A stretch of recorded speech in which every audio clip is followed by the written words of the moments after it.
Yeah, like you said, my name's Timmy No Breaks. And you might wanna buckle the fuck up. This single set on Kill Tony marked a cultural shift on American comedy forever. Comedy has always had a hierarchy. You grind at open mics, you get passed at a club, you work your way up. Maybe if you're lucky and talented, you get a Netflix deal after a decade of paying dues. That's how it used to work. Then a guy in a leather jacket showed up on Kill Tony, called Tony gay, and performed at Madison Square Garden 2 months later. Timmy No Breaks didn't climb the ladder. He kicked it over. In less than 3 years, Tim Stifler went from unknown open micer to golden ticket holder to Netflix comedian. Not through the club circuit, not through late night, through a podcast that films stand-up comedy in front of a live audience and uploads it to YouTube. He understood something most comedians miss entirely. The rules changed, the gatekeepers moved. And if you know how to play the new game, you can skip the old one altogether. But here's the thing. What looked like an overnight explosion was actually years in the making.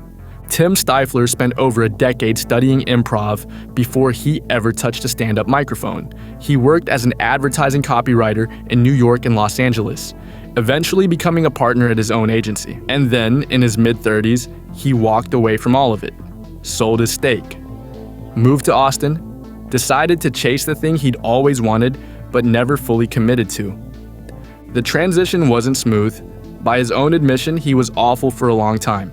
Was my material was like just not good. And so I remember I got like the Sunset Strip was having auditions for door guys. Yeah. And it was like they had 3 door guy spots, 500 people applied, 100-ish got to audition. It was ridiculous for a door guy spot. That's wild. Yeah. And at like the, a good club, but still like the B club. So whatever. So I did that audition, but my material was like not good and everybody was like bombing. And so what I did was I dressed up in like interview attire. And then I like went up there and I treated it like an interview. That's I had good. like, But I bet that killed. Had like 2.5 minutes of that. Instead of like continuing to riff on that, then I went into material and I ate a dick. Traditional stand-up, the setup punchline structure, didn't come naturally to him. He kept trying to write jokes the way he thought he was supposed to, and they kept falling flat. So he did what any good creative does when the conventional path isn't working. He pivoted, he leaned into anti-comedy, the kind of stuff that makes fun of the form itself. He started developing characters, exaggerated, satirical versions of well-known comedy tropes. One of those characters was a parody of Andrew Dice Clay. Arrogant, clueless, totally convinced of his own brilliance despite being objectively terrible. That character became Timmy No Breaks. All right, so I was home over Christmas and I found this leather jacket. You just found it? Yeah, I just found it. It's a really nice leather jacket. It is. It's like my dad's old jacket that I think it was like in storage or something. And then I was just like riffing with my friends and we're like, for me, the funniest, I kind of like, I think a lot of stand-up comedy is just kind of dumb. Right. There's a lot that's like stupid about what we do. It's right. Like we're going on stage, we're talking to a microphone, right. we're talking out of nowhere about these things that, right. It's a little artificial. And I've always liked jokes or like making fun of the art form that I'm doing. And yet, before the famous episode 723 appearance, Tim had already been on Kill Tony once. Episode 714, about a month earlier. He went on as himself, did some of his weird anti-comedy stuff, and it went fine. Not memorable, just fine. The audience didn't know what to make of him, and the internet moved on. That experience taught him something important. Fine wasn't going to cut it. If he wanted to break through on a show watched by millions, he needed to take a bigger swing. He needed to be different. He needed to commit fully to something that might bomb spectacularly or explode. So he showed up to episode 723 in full Dice cosplay. Leather jacket, slicked hair, the whole aesthetic. And he didn't just do a minute of stand-up, he created a performance. The stand-up was intentionally bad, a parody of a parody. But the interview was where the real magic happened, because Kill Tony isn't really about the minute. The minute is the audition. The interview is the show. Tim understood that. He treated the interview like an improv game. Every question Tony asked, he answered in character. He flipped the power dynamic. He made Tony the straight man, and because he'd studied improv for over a decade, he knew exactly how to hold the tension. when to escalate, when to pull back, when to drop the age bit for the third time to maximum effect. The how old are you bit wasn't improvised in the moment. He'd workshopped it before, tried it at open mics, figured out the rhythm. So when Tony asked the question, Tim was ready. How old are you? I'm 18. How old are you, Timmy? That's rude. That's okay. How old are you? How old are you, Timmy? I'm 24. Really? God, that's fucking. How old are you? How old are you, Timmy? 24 years old. Really? Yes. This is fucking. Guys, come on. I'm a guest here. What the fuck?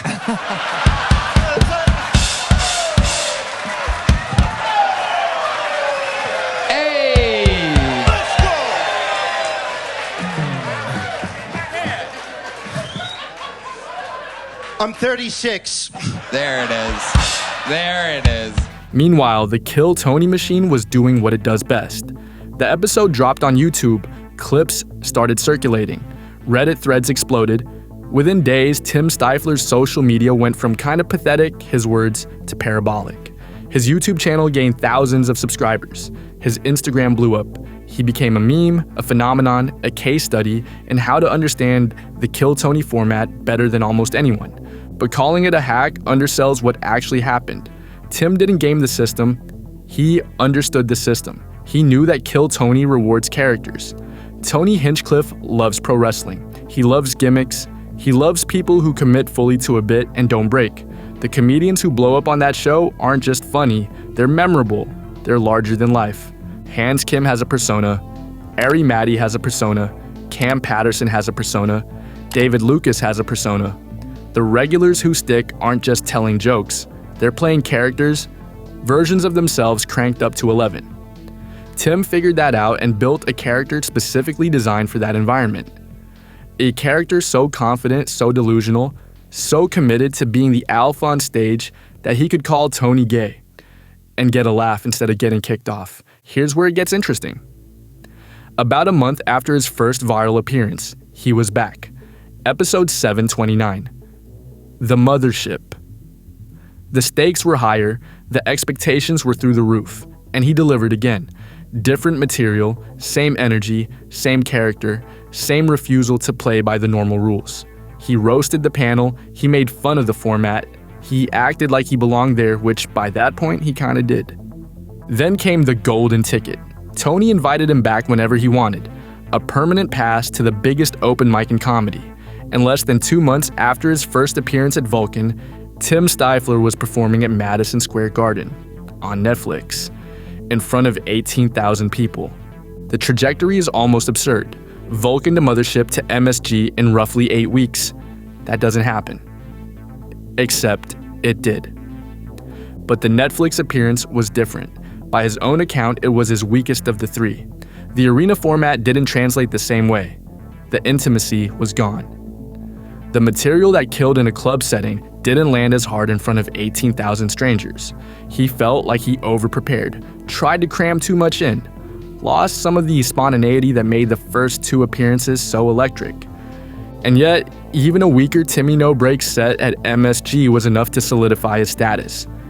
He got one of the loudest pops of the night, louder than some of the legends' bucket pulls, louder than some of the regulars. People in the crowd were high-fiving each other just hearing his name announced. That's the power of the character. That's what happens when you create something people want to see again and again. Meanwhile, behind the scenes, Tim was losing weight from stress. 8 pounds in a month, obsessing over every interview, mixing and matching material, watching old episodes, studying what worked and what didn't. He couldn't stop thinking about it. And when he tried to check Reddit or YouTube comments, he'd spiral. The love was overwhelming. So was the hate. Some people thought he was a genius. Some people thought he was just doing dice. Some people confused him with other comedians who looked nothing like him and had appeared on the show years earlier. At first it was like funny and now it's like really annoying. So like there's this narrative. So episode 34 of the show, and this was 12 years ago, episode 34, there's a guy that comes on, a Mexican guy I think, who does not look like me, who does not sound like me, and just crashes out on the episode.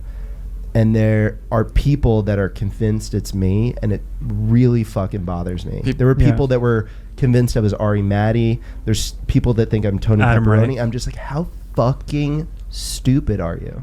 The internet is weird like that, but here's what Tim understood that a lot of people miss. The Kill Tony bump from YouTube is bigger than the bump from Netflix. The clips get shared. The algorithm pushes them. People watch them over and over. Netflix is prestigious, but it's a closed ecosystem. YouTube is where careers are built now. So what's next? Tim is trying to build an actual stand-up act. Not just Timmy No Breaks. Not just characters, real material. 45 minutes that he can headline with. He's got about 30 minutes that work and another chunk in development. He wants to do what Adam Ray does.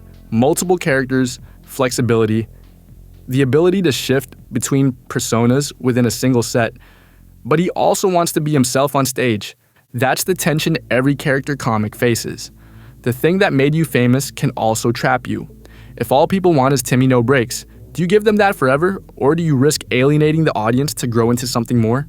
Tim's answer, at least for now, is to do both. Open with the character, transition to himself, build an act that has layers. He's already workshopping a structure where he introduces a new character, does several minutes in that voice, and then reveals at the end that the whole thing was an impression of a generic white guy. The audience forgets they're watching a bit. Then the leather jacket comes back on. It's meta. It's weird. It's exactly the kind of thing that made him famous in the first place. And yet, he's aware of the pressure.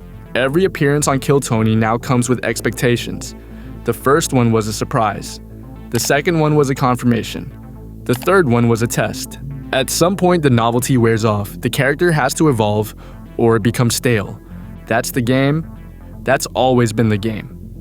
You build something people love, and then you have to figure out how to keep it fresh without losing what made it work. Tim Stifler is 36 years old.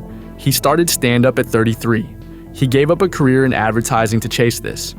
And in less than 3 years, he went from unknown open micer to Netflix comedian to golden ticket holder to a guy who performed at Madison Square Garden.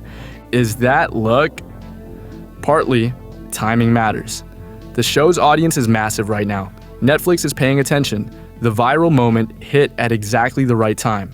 But luck doesn't explain the improv training. Luck doesn't explain the character development. Luck doesn't explain the willingness to take a swing so big it could have ended his Kill Tony career before it started.